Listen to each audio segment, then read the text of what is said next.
আজ বেরিয়ে পড়েছি বেলপাহাড়ি থেকে। উদ্দেশ্য আজকে মাঠাবুরু। অসাধারণ রাস্তা, দুপাশে শালের জঙ্গল ছিঁড়ে সরু রাস্তা একফালি চলে গেছে। রাস্তার কন্ডিশন কিছু কিছু জায়গাতে খারাপ, কাজ হচ্ছে বলে। কাজ হয়ে গেলে এই রাস্তার জবাব নেই, বাকি যেটুকুনি আছে একদম মসৃণ রাস্তা। নির্বিঘ্নে আসতে পারে, নির্বিঘ্নে চালিয়ে আসতে পারে না। দেখুন, একটু খারাপ রাস্তা, একটু অফরোডিং এর মতো না থাকলে আর ড্রাইভিং এর মজা কি? সারাক্ষণ যদি সমান প্লেন রাস্তাতে চালিয়ে যাবেন তো শহরে চালালেই হয়। তো যাই হোক, এত সুন্দর ঢেউ খেলানো উঁচু নিচু রাস্তাগুলো যে মন ভরে যায়। দূরে বাঁশপাহাড়ি রেঞ্জটাকে দেখতে পাচ্ছিলাম, বেশ শার্প টার্ন রয়েছে অনেক। আর সব থেকে বড় কথা, চতুর্দিক এত সবুজ, এত চতুর্দিক বিভিন্ন লেয়ারে আলাদা আলাদা ধরনের গাছপালাগুলো দেখা যাচ্ছে, যে ওভারওয়েলমিং একটা এক্সপিরিয়েন্স।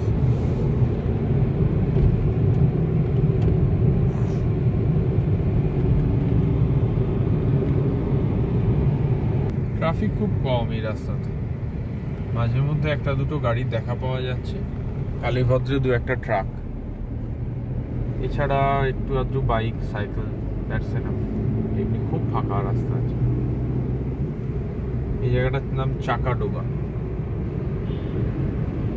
সামনে একটা বোর্ড দেখতে পাচ্ছি, কাঁকড়াঝোড় যাব না, বাঁশপাহাড়ির দিকে চলে যাব।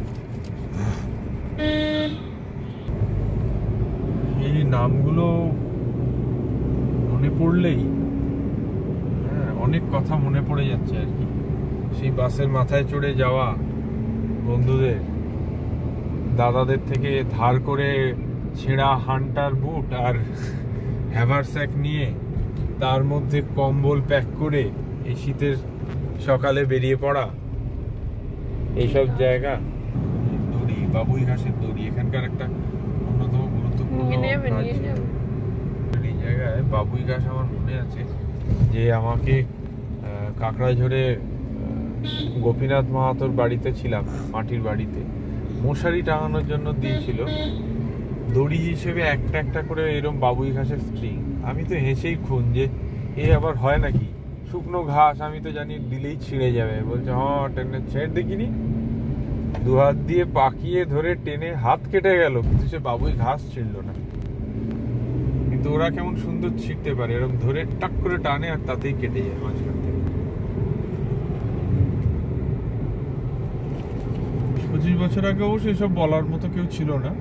একটা ভাঙাচোরা রাস্তা ছিল, সেই রাস্তা দিয়ে হেলে দুলে বাস চলতো, আর বাসের মাথায় উঠতো কেরোসিনের টিন থেকে শুরু করে বাসের চাকা, এমনকি ছাগল পর্যন্ত।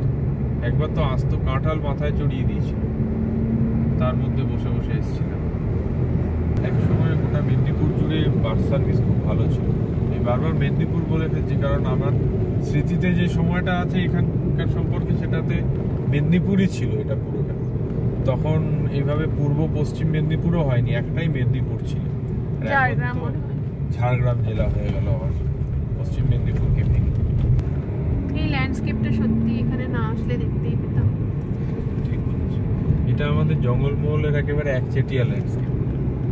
এটার সঙ্গে আর কারোরকে মেলানো যাবে না, এই তুমি কোথাও পাবে না। এই ঠিক পাহাড় নয় না, একটু উঁচু, এটা লম্বা, এরকম পিঠের মতো চলে গেছে। তুমি একবার উঠছো একবার নামছো। হ্যাঁ, পুরুলিয়াতে নিশ্চয়ই আছে, পুরুলিয়াতে যে অংশটাতে যাবো আমরা সেখানেও এরকম আছে, কিন্তু সেখানে অনেক এক কাট্টা পাহাড় তুমি দেখতে পাবে, উঁচু উঁচু দূরে দূরে পাহাড় আছে। এই ব্যাপারটা ভীষণ, এই যে রোলিং ব্যাপারটা, এটা ওখানে আনডুলেটিং ল্যান্ডস্কেপ, এটা টিপিক্যাল টু দিস ল্যান্ড। এসে পৌঁছে গেছি মাঠায়। মাঠা আমার সবথেকে প্রিয় বনাঞ্চলগুলোর মধ্যে একটা। বহু দিন পরে মাঠায় আসার সুযোগ হলো, ইনফ্যাক্ট প্রায় 13 বছর পরে। অনেক কিছু পাল্টে গেছে। এই মুহূর্তে যেখানে দাঁড়িয়ে আছি, গাড়ি যেখানে এসে পার্ক করেছি, এই জায়গাটার কোনো অস্তিত্বই ছিল না। এরকম একটা পার্কিং লট তৈরি হয়ে গেছে, এটা নতুন হয়েছে এবং এটা খুবই নতুন হয়েছে। শুনলাম লকডাউনের মধ্যেই কাজটা হয়েছে। আগে এসব জায়গা শুধু জঙ্গল ছিল, রাস্তাও এরকম বাঁধানো ছিল না। আর সামনে ওখানে সিঁড়ি তৈরি হয়ে গেছে, যেটা লকডাউনের ফসল। এখান থেকে 300টা সিঁড়ি তৈরি হয়েছে শুনলাম।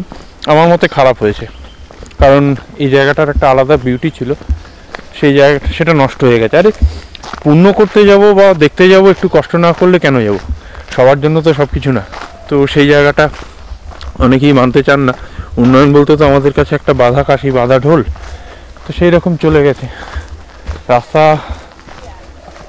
এখানে কংক্রিটের হয়েছে, উন্নয়ন বললে উন্নয়ন। যাই হোক, তবে সেই একটা বুনো গন্ধ, যেটাকে আমরা মাঠার একটা সিগনেচার স্মেল বলতাম, সেটা রয়েই গেছে।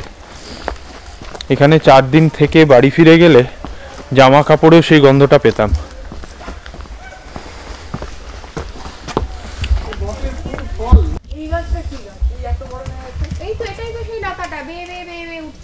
সেই লতাটা কাউকে মারে? একটা বট গাছ, সেই বট গাছের গায়ে এই ট্রাঙ্কগুলো বটে, বটের সাথে বলো। হ্যাঁ, এগুলো ঝুড়ি আর ওটার সঙ্গে পুরো মিক্স করে।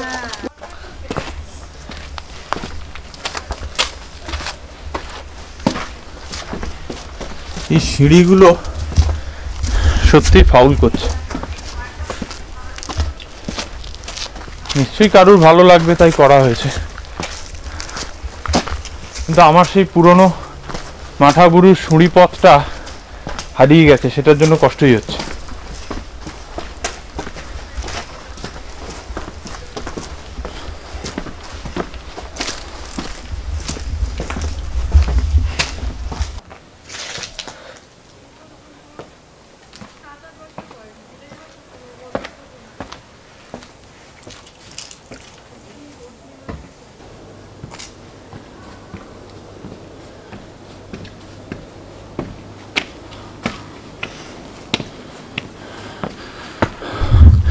সিঁড়িগুলো সত্যিই ফাউল করছে।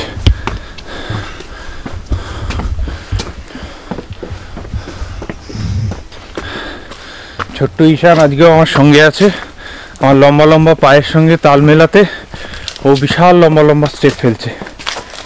ছোট ছোট স্টেপ ফেল, নাহলে আমার মতো হাঁপিয়ে যাবি।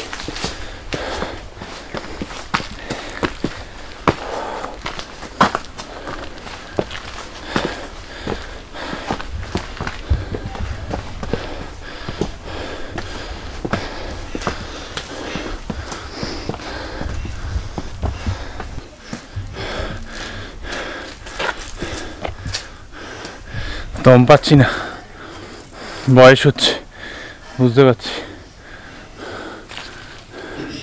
এইগুলো এখানে খুব হয়, নামটা ভুলে গেছি।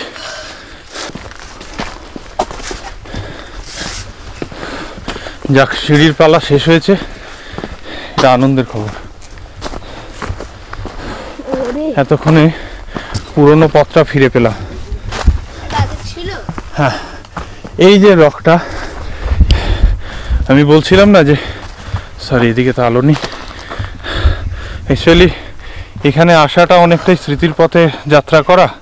তো এই যে স্ল্যাবটা, এখানে ফার্স্ট আমাদের শেখানো হতো যে কিভাবে রকের ওপরে জাস্ট পাটা দিয়ে হোল্ড করবে। হ্যাঁ, দাঁড়ানোটা এখানে প্র্যাকটিস করানো হতো। এটার অলমোস্ট আমার এখনও মনে আছে যে এটার প্রায় 45 ডিগ্রি অ্যাঙ্গেলের একটা স্লোপ ছিল। তো এখানে সমস্ত ট্রেনিংকে একটা ফিগার অফ 8 করে দেওয়া হতো, সেই ফিগার অফ 8-এর মধ্যে ঘোরাফেরা করতে হতো। তো যাই হোক, আজকাল এখানে আর কেউ ফিগার অফ 8 আঁকে না, তার বদলে নিজের প্রেমের রসায়ন আঁকে। সৌরভ, সুনিতা যেখানেই থাকুন, ভালো কাজ করেননি।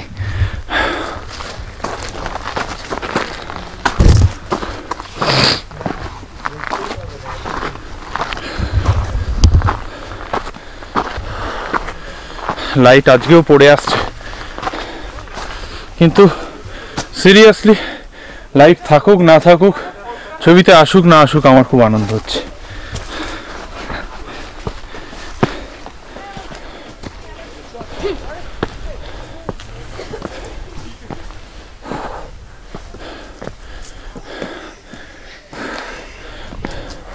ছোট্ট ঈশান কিন্তু আমার সঙ্গে সমান তালে দৌড়ে যাচ্ছে। কি ঈশান এগোই? চল।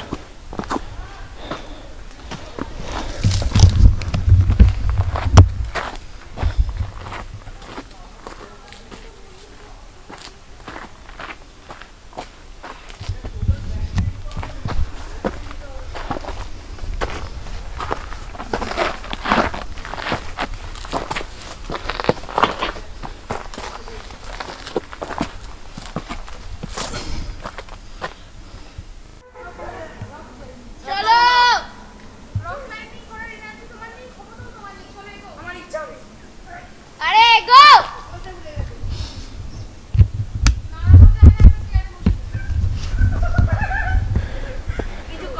ঠান্ডা ঠান্ডা হাওয়া দিচ্ছে, কিন্তু জাম্পারটা খুলে নিতেই হলো, গরম লাগছে, ঘাম দিচ্ছে বেশ। অনেক দিন বাদে পাহাড়ে ওঠার পরিশ্রমটা তো আছে অবশ্য। এই জায়গাটা থেকে আরেকটু ওপরে উঠে গেলেই সেই কাঁধের মতো জায়গাটা পাওয়া যেত।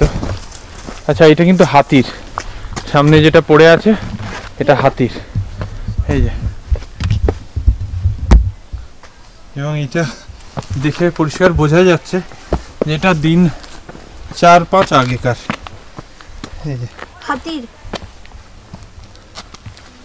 পটি। হ্যাঁ, এখান দিয়ে গেল কি করে? এখান দিয়ে যায় হাতি। হাতি হ্যাঁ, এখান দিয়ে গেল কি করে? এত রাইডিং। ওরা খুব ভালো পাহাড়ে চড়তে পারে। 4-5 দিন আগেই এই রাস্তায় হাতি নেমেছিল, এই যে তার চিহ্ন দিয়ে গেছে।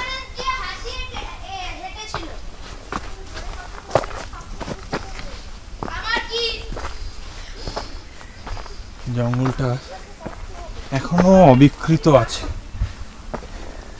দেখে ভালো লাগছে। প্লাস্টিক্স,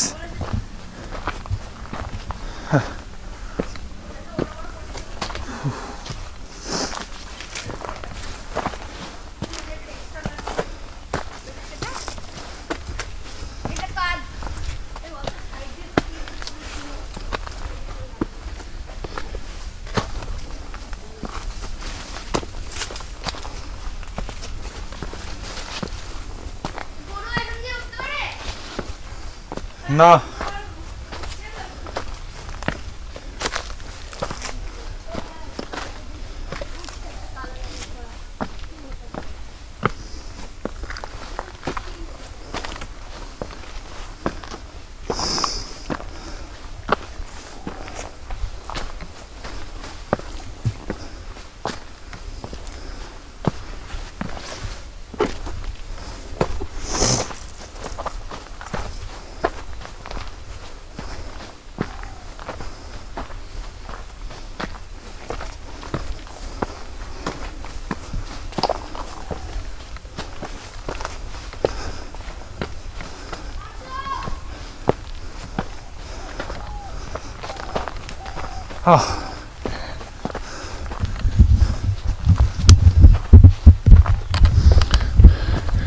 এখানে জঙ্গলটা এখনো একই রকম আছে।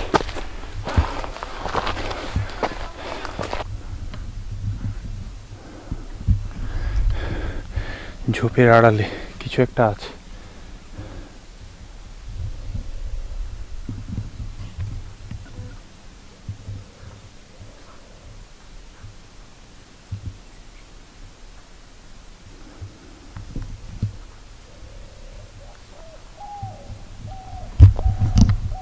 খসখসানি শুনে মনে হচ্ছে ছোট কোনো জন্তু হবে। আশা করি হাতি নয়, কারণ হাতির প্রথম কথা চলাফেরায় শব্দ হয় না, আর দ্বিতীয় কথা হচ্ছে যে হোপফুলি হাতির যে মার্কগুলো দেখলাম সেগুলো পুরনো।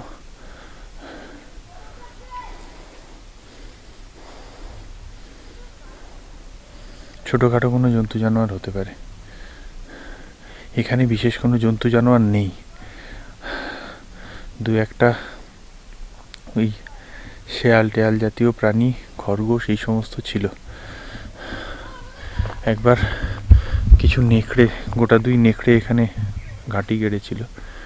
আমাদের ভারতীয় নেকড়েরা কিন্তু দল বেঁধে থাকে না, এটা অনেকেই ভুল ধারণা করেন। ওই সবটাই মোগলির ছবি নয়।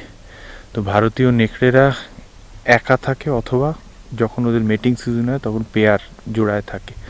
তো আমি তাদের পগমার্ক দেখেছি, অনেক দিন আগেকার কথা বলছি, পগমার্ক দেখেছি, কিন্তু তাদের সচক্ষে দেখার সুযোগ হয়নি।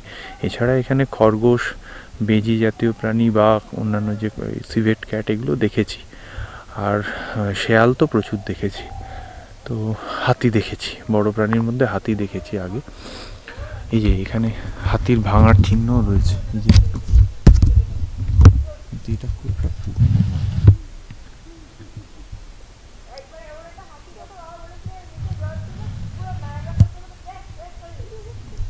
ভাঙার চিহ্ন, এগুলো হাতিতে করে। অন্য জন্তু জানোয়ারেরা যেমন তাদের ফেরোমেন ইউজ করে, হাতিও করে, কিন্তু তাছাড়াও হাতি এইভাবে ভেঙে দিয়ে মার্কিং করে।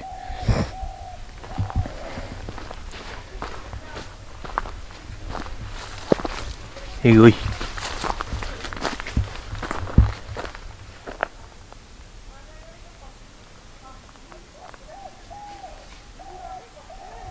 খসখস শব্দ শোনা যাচ্ছে, খসখস শব্দটা আশা করি শুনতে পাওয়া যাচ্ছে।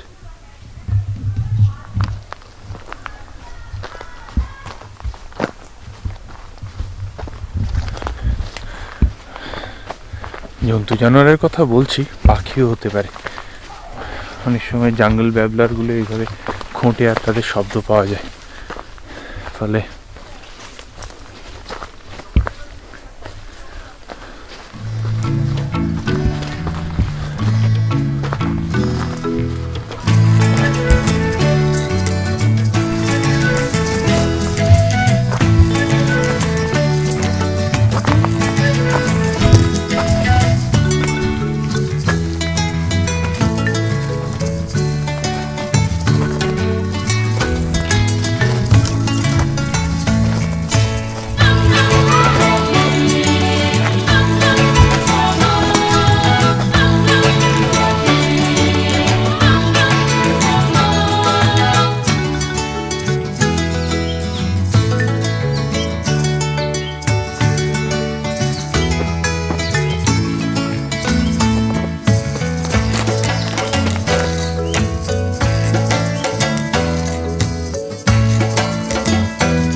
মাঠাবুরুর ওপরে পৌঁছে গিয়েছি, কিন্তু এই মুহূর্তে সূর্যের আলো একেবারেই নেই। ঘড়িতে বেজে গেছে প্রায় 5:30।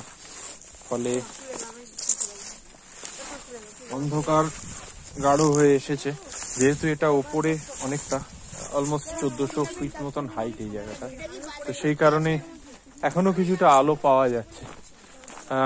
এই যে আমার পিছনে মাঠাবুরুর মন্দির, অ্যাকচুয়ালি সতী মায়ের মন্দির ছিল, এখন এখানে গেলে একটা কালী ঠাকুরের মূর্তি দেখতে পাওয়া যায়।